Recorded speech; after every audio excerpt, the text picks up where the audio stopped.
What's going on, everyone? Welcome back to the channel. Hey, raise your hand if you're an Enneagram fan. Now, if you're watching this video and you saw the title, you would know it's about the Enneagram. So chances are, if you're watching it, you are an Enneagram fan. So high five.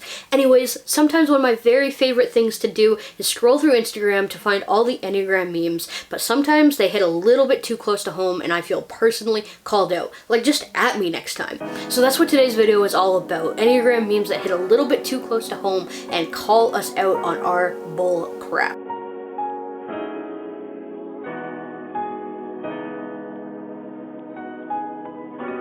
My favorite way to flex is to spend all day deep cleaning my apartment, and then when I have guests over later, I apologize for how messy it is. Everyone is screaming at me to shut up, which can only mean they're angry at how right I am.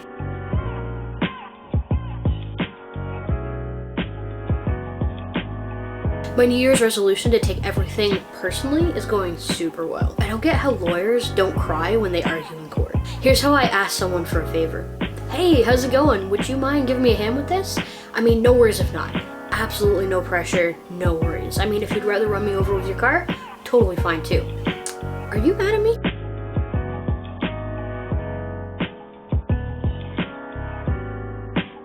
Do you actually want to go to grad school, or are you just depressed and would trade to find fleeting fulfillment in academic success? My therapist said she's really proud of me. I pretended not to hear her so that she'd have to say it again. Quick reminder that I'm in med school and law school and training to become an astronaut while also in basketball school. So I don't know what stress you have, but don't talk to me about it. Hold on, before we head out, I gotta put on my best outfit to flex on people at the airport that I'm never gonna see again.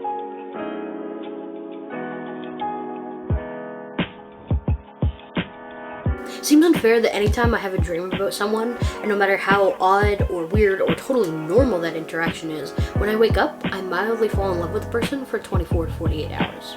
I need the type of dating app where instead of listing your interests, you list your past traumas, and it matches you with apathetic local singles who have had shared life-altering trauma and are totally down to take a depression nap with you.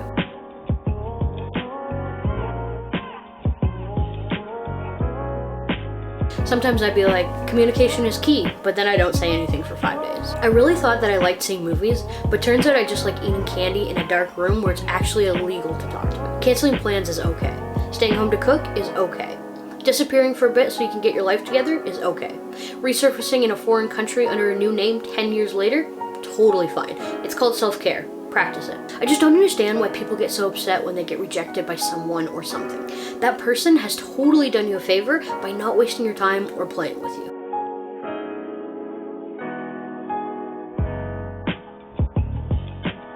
I just tried to respond to someone with all good and no worries, but it came out with all worries, which coincidentally is the best way to describe me at any given moment. You know, I find it kind of rude how you and your best friend won't be at each other's funerals.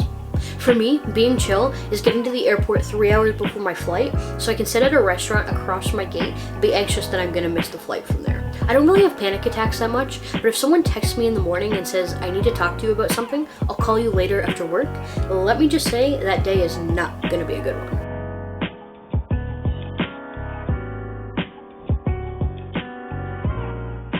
I think my toxic trait is that I set a budget and then proceed to go an offensive amount over said budget. I really wouldn't trust myself to do drugs because when I have one small cup of coffee, I start texting every friend in my contact list that now is the time to start a business, to buy some land and get an office pet. Now is the perfect time. In my defense, Your Honor, I simply just don't vibe with the law.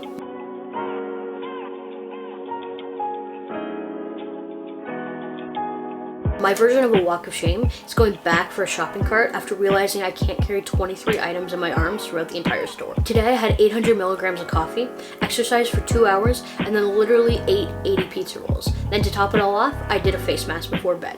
The line between self-care and self-destruction is certainly a fine one, but dang do I walk it hard. Sometimes I just wish it was socially acceptable to say, I don't care, and then just walk away from conversations.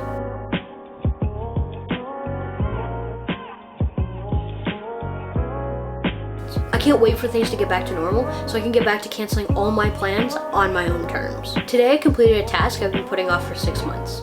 It only took me 15 minutes.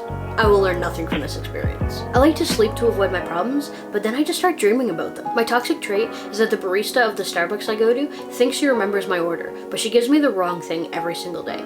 but she gets so excited that she gets it right that I just take it and don't correct her. And today's video was brought to you by every other person who uses the Enneagram as a coping mechanism for their traumas instead of actually going to therapy.